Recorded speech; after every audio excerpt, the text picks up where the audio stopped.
Hi guys, welcome back to my YouTube channel. ഇന്നത്തെ എൻ്റെ vlog എന്താണെന്ന് വെച്ചാൽ, ഞാൻ കഴിഞ്ഞ ദിവസം എൻ്റെ ഒരു ഫാമിലി ഇഷ്യൂ പറഞ്ഞ് ഞാനൊരു വ്ളോഗ് ചെയ്തിരുന്നു. ആ വ്ളോഗ് കുറച്ച് വൈറലായി. അങ്ങനെ പ്രമുഖ യൂട്യൂബ് വ്ളോഗേഴ്സ് ആ വീഡിയോ എനിക്ക് വലിയ പ്രശ്നമൊന്നും ഉണ്ടാക്കിയില്ല. പക്ഷേങ്കിൽ ഒരാളുടെ ഒരു യൂട്യൂബ് വീഡിയോ, ആളുടെ പേര് ഞാനിപ്പോൾ പറയാം. എന്ന് പറയുന്ന വ്യക്തി ഒരുപാട് നിങ്ങൾക്ക് തന്നെ അറിയാലോ, ഒരുപാട് കഷ്ടപ്പാടുകളും ചിലപ്പോൾ അതിൻ്റെതായ വിഷമങ്ങളും ബുദ്ധിമുട്ടുകളും ഒക്കെ ഇദ്ദേഹത്തിന് ഉണ്ടാവാം. അപ്പോൾ ഈ ചേട്ടൻ്റെ പേര് VK ടെക് ടോക്സ്, ഈ ചേട്ടനാണ്. അപ്പം ഈ ചേട്ടൻ ഇതിനകത്ത് പറഞ്ഞിരിക്കുന്നത് എന്താണെന്ന് വെച്ചാൽ, ഇവളെന്തിനാണ് ഈ 1.5 വർഷത്തിന് ശേഷം ഇത് പറയുന്നതെന്നാണ് ചേട്ടൻ പറഞ്ഞിരിക്കുന്നത്. അപ്പം എനിക്ക് ഇത് പറയാനുണ്ടായ റീസൺ എന്താണെന്ന് വെച്ചാൽ, ഞാൻ ആൾ മരിച്ചു കഴിഞ്ഞിട്ട് ഞാൻ നേരത്തെ എൻ്റെ പഴയ വ്ളോഗ്സിനകത്തൊക്കെ പറഞ്ഞിട്ടുണ്ട്, ഞാൻ ദുബായിൽ വിസിറ്റിങ് പോയി ഒരു 3-4 വിസിറ്റൊക്കെ അടിച്ചതിന് ശേഷം എനിക്കൊരു ജോലി കിട്ടിയ ഒരാളാണ്. അങ്ങനെയൊക്കെ ഞാൻ നേരത്തെ എൻ്റെ പ്രീവിയസ് വ്ളോഗ്സ് കണ്ടാൽ നിങ്ങൾക്ക് മനസ്സിലാവും. ഞാൻ ജോലിക്ക് വേണ്ടി സ്ട്രഗിൾ ചെയ്തതും കാര്യങ്ങളും ഒക്കെ എൻ്റെ പ്രീവിയസ് വ്ളോഗ്സ് കണ്ടാൽ നിങ്ങൾക്ക് മനസ്സിലാവും. അപ്പോൾ എനിക്ക് ഒരു കമ്പനിയിൽ ജോയിൻ ചെയ്ത് കഴിഞ്ഞാൽ നമുക്കൊരു ടൈമൊക്കെ ഉണ്ട്, നാട്ടിൽ വരാൻ പറ്റുന്ന ഒരു ടൈമൊക്കെ ഉണ്ട്. ഒരു 1 ഇയർലി വൺസ് ആണ് നമുക്ക് വരാൻ പറ്റുന്നത്. ഒരു കമ്പനിയിലോട്ട് അങ്ങോട്ട് നമ്മൾ കയറി കഴിയുമ്പോഴത്തേക്കിന് നമുക്ക് പെട്ടെന്ന് നാട്ടിൽ പോകണം എന്നൊക്കെ പറഞ്ഞാൽ അവിടെ ആരും അനുവദിക്കത്തില്ല. കാരണം ഇവിടെ നമുക്ക് ഗൾഫിലൊക്കെ ജോലിക്ക് ആളെ കിട്ടാഞ്ഞിട്ടല്ല, ഒരു ജോലി കിട്ടാനാണ് പാട്. അപ്പം നമ്മളൊരു കഷ്ടപ്പെട്ടൊരു ജോലിയൊക്കെ സമ്പാദിച്ച് കഴിയുമ്പോഴത്തേക്കിന് നമ്മൾ പറയുന്ന പോലെ നമുക്ക് നാട്ടിലൊന്നും പോകാൻ പറ്റത്തില്ല. അപ്പം ഞാൻ എൻ്റെ ഹസ്ബൻഡ് മരിച്ചതിന് ശേഷം ഞാൻ ആദ്യമായിട്ടാണ് ഞാൻ നാട്ടിൽ വരുന്നത്. അപ്പോൾ എൻ്റെ ഹസ്ബൻഡ് മരിച്ച സമയത്ത് എനിക്ക് ഹസ്ബൻഡിൻ്റെ ഫ്യൂണറൽ ചടങ്ങുകളെല്ലാം നടന്നത് മസ്കറ്റിൽ തന്നെയാണ്. കാരണം എൻ്റെ ഹസ്ബൻഡിൻ്റെ ബോഡി നാട്ടിൽ ആർക്കും വേണ്ടാന്ന് പറഞ്ഞു. ബോഡി നാട്ടിൽ കൊണ്ടു ചെല്ലാൻ വേണ്ടി ഞാൻ ഒരുപാട് ശ്രമിച്ചു. പക്ഷേ ബോഡിയുടെ ലോക്കൽ ഗാർഡിയൻ ഞാനായിരുന്നാലും പക്ഷേ ഈ ബോഡി നാട്ടിൽ കൊണ്ടുപോകണമെങ്കിൽ ഒരുപാട് പൈസ ചെലവുകളും കാര്യങ്ങളും ആ സമയത്തുണ്ടായിരുന്നു. എന്നെ സംബന്ധിച്ച് ഒരു വിസിറ്റിങ്ങിൽ നിന്ന ഒരു ലേഡിയെ സംബന്ധിച്ച് പ്രത്യേകിച്ച് കുറച്ച് കുഞ്ഞിൻ്റെ സർജറിയും കാര്യങ്ങളും ഒക്കെ ആയിട്ട് ലയബിലിറ്റിയും കാര്യങ്ങളും ഒക്കെ ആയിട്ട് നിന്ന എന്നെ സംബന്ധിച്ച് ആ ഒരു സമയത്ത് അത്രയും വലിയൊരു തുക ഏറ്റെടുക്കാൻ എന്നെ കൊണ്ട് കഴിവില്ലായിരുന്നു. എന്നിട്ടും ഞാൻ എൻ്റെ ഹസ്ബൻഡിൻ്റെ റിലേറ്റീവ്സിനെ അറിയിച്ചു, എന്നെ കൊണ്ട് പറ്റുന്ന രീതിയിൽ ഞാൻ ഹെൽപ്പ് ചെയ്യാം, നിങ്ങളൊക്കെ കൂടെ ഹെൽപ്പ് ചെയ്തിട്ട് ആളുടെ ബോഡി എങ്ങനെയെങ്കിലും നാട്ടിലെത്തിക്കണമെന്ന് പറഞ്ഞു. അപ്പം ഒരേ ഒരു വ്യക്തി, ഹസ്ബൻഡിൻ്റെ ഫാദർ മാത്രം ഈ ബോഡി നാട്ടിലെത്തിക്കണ്ട എന്നുള്ള ഒരു കർശന നടപടിയായിട്ട് നിന്നു. ആള് പറഞ്ഞ ഒരു റീസൺ എന്താന്ന് വെച്ചാൽ, ഈ ബോഡി ഹസ്ബൻഡ് മരിക്കുന്നതിന് മുന്നേ ഹസ്ബൻഡിൻ്റെ പേരിൽ ഒരു കേസ് ഉണ്ടായിരുന്നെന്ന് ഞാൻ പറഞ്ഞു. നാട്ടിലൊരു തീഫ് 4ാം പ്രതി എന്നുള്ള ഒരു കേസ് ഉണ്ടായിരുന്നെന്ന് ഞാൻ പറഞ്ഞു. ഈ ബോഡി നാട്ടിലെത്തിക്കുമ്പോൾ ഈ ബോഡിയുടെ ജാമ്യം നിന്ന വ്യക്തികൾ പോലീസ് അറസ്റ്റ് ചെയ്യും എന്നുള്ളൊരു പ്രസ്താവനയാണ് ആൾ മുന്നോട്ട് വെച്ചത്. അതിനെപ്പറ്റിയുള്ള കൂടുതൽ നിയമ നടപടികളൊന്നും എനിക്കറിയില്ല. പക്ഷേ ആള് പറഞ്ഞ ഒറ്റ പ്രസ്താവന ഇതായിരുന്നു, ഈ ബോഡി നാട്ടിൽ എയർപോർട്ടിൽ കൊണ്ടുവരുന്ന സമയത്ത് ആളെ പോലീസ് ജാമ്യം നിന്ന് ആളെ ഗൾഫിലോട്ട് കയറ്റി വിട്ടവരെ പോലീസ് അറസ്റ്റ് ചെയ്യും എന്നുള്ളൊരു പ്രസ്താവനയാണ് വെച്ചത്. പക്ഷേ എനിക്ക് മനസ്സിലായത്, ഈ ബോഡി കൊണ്ടുവരാൻ ഒരു ഇന്ത്യൻ എംബസി വഴി, മസ്കറ്റിലെ ഇന്ത്യൻ എംബസി വഴി ഈ ബോഡി കൊണ്ടുവരണമെങ്കിൽ ഒരു ഏകദേശം 2-2.5 ലക്ഷം രൂപ ചിലവ് വരും.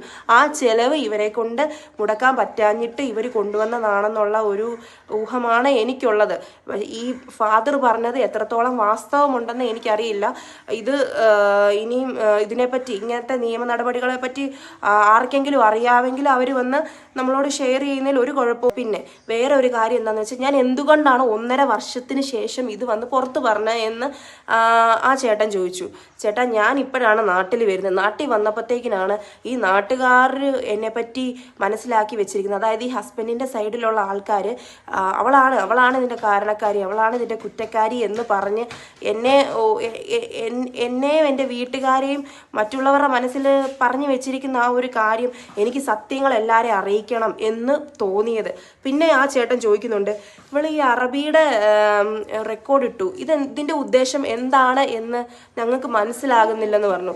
ഈ അറബിയുടെ റെക്കോർഡ് ഇട്ടത്, ഈ അറബിയുടെ അടുത്ത് ഞാൻ അന്വേഷിച്ചതും അറബി എന്നോട് പറഞ്ഞ കാര്യങ്ങളും എനിക്കും അറബിക്ക് മാത്രമല്ലേ അറിയത്തുള്ളൂ. അപ്പോൾ ഇത്രയും ആ കമ്പനിയുടെ ഓണറായ അദ്ദേഹം പറഞ്ഞ കാര്യങ്ങൾ മറ്റുള്ളവരെ കൂടെ ഒന്ന് മനസ്സിലാക്കിക്കാൻ വേണ്ടിയാണ് ഈ പുള്ളിക്കാരൻ മരിക്കാനുണ്ടായ സാഹചര്യം അല്ലെങ്കിൽ ആ മരിക്കുന്നതിന് മുന്നേ ഒരു പ്രശ്നം ഇങ്ങനെ പൊങ്ങി വന്ന കാര്യം എല്ലാവരിലും എത്തിക്കാൻ വേണ്ടിയാണ് ഞാൻ അറബിയുടെ ഒരു റെക്കോർഡ് വീഡിയോ ഇട്ടത്. അത് ഒന്ന് മനസ്സിലാക്കുക. പിന്നെ പുള്ളിക്കാരൻ പറയുന്നു എന്നാ ഒരു ഹസ്ബൻഡ് ആൽക്കഹോളിക് ആണെന്ന് എനിക്ക് മനസ്സിലായില്ല എന്നൊക്കെ പറയുന്നു. ഒരു ഹസ്ബൻഡ് ആൽക്കഹോളിക് ആണെന്ന് എനിക്ക് മനസ്സിലാകാഞ്ഞത്, ഞാൻ എൻ്റെ വീഡിയോസിനകത്തൊക്കെ പറഞ്ഞായിരുന്നു എനിക്ക് 18 വയസ്സേ ഉള്ളൂ, ഞങ്ങളുടെ വീട്ടിൽ ആരും മദ്യപിക്കത്തില്ല. അപ്പം ഈ മദ്യത്തിൻ്റെ ബ്രാൻഡുകൾ ഏതാണെന്നോ, ഈ മദ്യത്തിൻ്റെ സ്മെല്ല് എങ്ങനെയാണെന്നോ, പിന്നെ ഈ മദ്യം കഴിച്ചാലുള്ള ബിഹേവിങ് എങ്ങനെയാണെന്നോ ഒന്നും എനിക്ക് മനസ്സിലാകുന്നുള്ള ഒരു ചിന്തകളോ എനിക്ക് പോകുന്ന ഒരു പ്രായമല്ലായിരുന്നു എൻ്റെ. നിങ്ങളൊന്ന് മനസ്സിലാക്കണം അത്. അപ്പോൾ എനിക്ക് ഈ ആൾക്കുണ്ടാകുന്ന ചേഞ്ചുകളും, പ്രത്യേകിച്ച് ഒരു ലവ് മാരേജ് അല്ല, ഒരു അറേഞ്ച്ഡ് മാരേജ്. അപ്പോൾ ആ വ്യക്തി നോർമലായിട്ട് മദ്യപിക്കുന്നതിന് മുന്നേ ഉള്ള ക്യാരക്ടർ എങ്ങനെയാണോ, മദ്യപിച്ചതിന് ശേഷമുള്ള ക്യാരക്ടർ എങ്ങനെയാണോ എനിക്ക് പെട്ടെന്ന് ഒബ്സർവ് ചെയ്യാൻ പറ്റത്തില്ല. അതായിരിക്കും എനിക്ക് ചിലപ്പം കണ്ടുപിടിക്കാൻ ഞാൻ വൈകിപ്പോയത്. എനിക്ക് ഡൗട്ടുകൾ വന്നു, പുറത്തുള്ള ആൾക്കാരിൽ നിന്ന് ഞാൻ അന്വേഷിച്ചറിഞ്ഞു എന്ന് ചേട്ടൻ അത് ആ വീഡിയോയ്ക്കകത്ത് പറയുന്നുണ്ട്. എനിക്ക് ഡൗട്ടുകൾ വന്നു. ഡൗട്ടുകൾ ചോദിച്ചല്ലേ നമ്മൾ കാര്യങ്ങളെല്ലാം മനസ്സിലാക്കാറ്. നമ്മൾ ഡയറക്റ്റ് പോയി ചോദിക്കുമ്പോൾ പേരൻസ് തുറന്നു പറയാൻ തയ്യാറല്ലായിരുന്നു. അവരുടെ മകൻ മദ്യപിക്കും, അവരുടെ മകൻ നേരത്തെ കഴിക്കുമായിരുന്നു എന്ന് ചോദിച്ചപ്പോഴൊന്നും അവർ തുറന്നു പറയാൻ തയ്യാറല്ല. എൻ്റെ മനസ്സിലെ സംശയങ്ങൾ ഉറപ്പിക്കാൻ വേണ്ടിയാണ് അതർ റിലേറ്റീവ്സിനോട് ഞാൻ ചോദിച്ചും കാര്യങ്ങൾ അന്വേഷിച്ചറിഞ്ഞത്. അങ്ങനെയാണ് എനിക്ക് മനസ്സിലാവുന്നത്. പിന്നെ ഞാൻ പറഞ്ഞു ആള് കൂടുതൽ എൻ്റെ കൂടെ പ്രസൻ്റ് അല്ലായിരുന്നു. പിന്നെ ഞാൻ എങ്ങനെ മനസ്സിലാക്കും ആള് എന്താ ഞാൻ പറയുക, എങ്ങനെയാ ചേട്ടാ ഞാനത് പറഞ്ഞ് നിങ്ങളെ മനസ്സിലാക്കുന്നത്? എനിക്കറിയില്ല. ഇനിയും കൂടുതൽ എന്താ പറഞ്ഞ് മനസ്സിലാക്കുന്നത് എനിക്കറിയില്ല. പിന്നെ വേറെ 2 കൈസ് എന്ന് പറയുന്ന ഒരു ഇക്കാടെയും വേറൊരു ചേട്ടൻ്റെയും ഒരു വ്ളോഗ് റിയാക്ഷൻ വീഡിയോ ഞാൻ കണ്ടായിരുന്നു. അവർ 2 സംസാരിക്കുന്നതിനകത്ത് ഞാൻ ഒരു കാര്യം വ്യക്തമായിട്ട് ക്ലാരിഫൈ ചെയ്തില്ല എന്ന് അവർ പറയുന്നു. എന്താണെന്ന് വെച്ചാൽ അവർ പൈസയുള്ള ആൾക്കാരാണെന്നും പറയുന്നു, അവർക്ക് കടങ്ങളുള്ള ആൾക്കാരാണെന്നും ഞാൻ പറഞ്ഞെന്ന്. അപ്പോൾ പൈസയുള്ള ആൾക്കാരാണെന്ന് പറഞ്ഞാൽ ഇവർ കുടുംബപരമായിട്ട് ഇവർക്ക് പ്രമാണിമാർ പൈസയുള്ള ഒരു ഹെഡ്ലൈനാണ് ഇവർക്കുള്ളത്, മെയിൻ ഫാമിലിക്ക്. അപ്പോൾ നമ്മൾ അന്വേഷിക്കുമ്പോൾ ഇന്ന തറവാട് പേര്, അപ്പോൾ ഇവർ വലിയ പാരമ്പര്യമായിട്ട് ഇവർ വലിയ പണക്കാരാണ് എന്നുള്ള ഒരിതാണ് ഞാൻ അവിടെ പറഞ്ഞത്. പക്ഷേ ഈ ഫാമിലിക്ക് സം ഫിനാൻഷ്യൽ ഇഷ്യൂസ് ഒക്കെ ഉണ്ടായിരുന്നു. നമ്മൾ പേരന്വേഷിക്കുമ്പോൾ കുടുംബപരമായിട്ടുള്ള പേരല്ലേ അന്വേഷിക്കാറ്. അതാണ് എനിക്കവിടെ വ്യക്തമായി ക്ലാരിഫൈ ചെയ്തു തരാൻ പറ്റാഞ്ഞത്. റിയാക്ഷൻ വീഡിയോയിൽ ആ ചേട്ടൻ പറഞ്ഞു, വിക്കെ ചേട്ടൻ പറഞ്ഞു, എനിക്കിപ്പം പിന്നെ എൻ്റെ കാര്യങ്ങൾ എൻ്റെ ചാനലിൽ കൂടെ അല്ലേ എനിക്ക് പറയാൻ പറ്റത്തുള്ളൂ ചേട്ടാ. എനിക്ക് എൻ്റെ സത്യാവസ്ഥ എനിക്ക് എൻ്റെ ചാനലിൽ കൂടെ പറയാൻ പറ്റത്തുള്ളൂ. എന്തിനാണ് പേഴ്സണൽ കാര്യങ്ങൾ വന്ന് പറയുന്നത്? ഞാൻ എൻ്റെ ചാനലിലല്ലേ ചേട്ടാ പേഴ്സണൽ കാര്യങ്ങൾ വന്ന് പറഞ്ഞത്. ചേട്ടൻ എന്താ ചെയ്യുന്നത്? ചേട്ടൻ്റെ ചാനലിൽ എൻ്റെ കാര്യങ്ങൾ വന്ന് പറയുന്നു. അപ്പം ഏതാണ് ഇതിനകത്തെ ന്യായം? അതൊന്ന് പറയുക. എനിക്ക് നിങ്ങളോട് പറയാനുള്ള എന്താണെന്ന് വെച്ചാൽ, എനിക്ക് നന്നായിട്ട് എനിക്ക് വിഷമം ഉണ്ടാകുന്ന ഒരു കാര്യം എന്താണെന്ന് വെച്ചാൽ, ഞാൻ പറഞ്ഞു ഡൗറിയുടെ പേരിൽ നടന്നൊരു കല്യാണമാണ്. ഈ ഡൗറി യൂസ് ചെയ്തത് ഒരിക്കലും എൻ്റെ ഹസ്ബൻഡല്ല, എൻ്റെ ഹസ്ബൻഡിൻ്റെ ഫാദറാണ്. ഫാദർ മറ്റു കാര്യങ്ങൾക്ക് വേണ്ടി ഈ പൈസ എടുത്ത് യൂസ് ചെയ്തതാണെന്ന് ഞാൻ പറഞ്ഞു. ഇപ്പം അവർ മറ്റുള്ള നാട്ടുകാരോട് പറയുന്നത് എന്താണെന്ന് വെച്ചാൽ, എനിക്ക് യാതൊരുവിധ അവകാശങ്ങളും ഇല്ല, എന്നെ ആ വീട്ടിനകത്ത് കയറ്റത്തില്ല, കുട്ടികൾക്ക് എന്തെങ്കിലും ഫ്യൂച്ചറിൽ ചെയ്തു കൊടുക്കാം. ഈ 27 വയസ്സുള്ള എൻ്റെ ഫ്യൂച്ചറിനെ പറ്റി അവരാരും ചിന്തിക്കുന്നില്ല. എനിക്കൊരു ഭാവിയുണ്ട്. ഞാൻ ഈ തുച്ഛമായ ശമ്പളത്തിൽ ആ ഗൾഫിൽ പോയി അബുദാബി പോയി കിടന്ന് കഷ്ടപ്പെട്ട് ഈ കുഞ്ഞുങ്ങൾക്ക് പൈസ ഇട്ട് കൊടുത്ത് ഇങ്ങനെ ഞങ്ങളുടെ ലൈഫ് അങ്ങ് പൊക്കോളും. ഈ കാലശേഷം ഏത് കാലം എപ്പോഴും എന്നൊന്നും ഒരു കാര്യത്തിന് ഒരു തീരുമാനമില്ല. ഞങ്ങൾക്കൊരു വീടില്ല. ഇപ്പം എൻ്റെ വീട്ടുകാർ റെൻറ്റിന് താമസിക്കുന്നതിനകത്ത് ഒരു റൂമിൻ്റെ ഒരു കോണിൽ ഞാനും ഈ കുട്ടികളും കൂടെ കഴിയുന്നു. അതാണ് ഞങ്ങളുടെ അവസ്ഥ.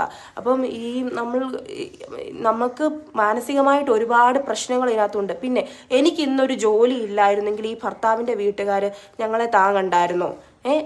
ഇപ്പം അവർക്ക് നിത്യവരുമാനം കിട്ടാൻ ഉള്ള മുതലുകളുണ്ട്.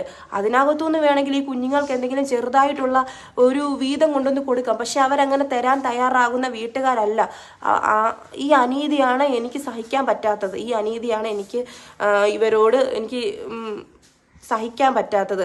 അതുകൂടാതെ ഇവർക്കിത് തരാതിരിക്കാനുള്ള ഒരു റീസണാണ് ഇവർ പറയുന്നത്, ഇതിൻ്റെ കാരണക്കാരി ഞാനാണ്, എന്നെ എങ്ങനെയെങ്കിലും ഇവർക്ക് നൈസായിട്ട് ഒഴിവാക്കി വിടണം.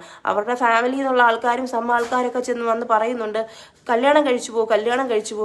കല്യാണം കഴിച്ചു കഴിഞ്ഞാൽ പിന്നെ എനിക്ക് ഇതൊന്നും പറയാൻ പറ്റത്തില്ലല്ലോ ഇവർക്ക്. അപ്പോൾ അവർ രക്ഷപ്പെട്ടു. അവർ ചുളിവിൽ അവർ ഒന്നും തരാതെ അവർക്ക് എന്നെ എങ്ങനെയെങ്കിലും അവർക്ക് ഒന്ന് ഒഴിവാക്കി വിടാനാണ് അവർ നോക്കുന്നത്. അപ്പോൾ എൻ്റെ വീഡിയോയിൽ എനിക്ക് ഇത്രയേ ഉള്ളൂ പറയാൻ.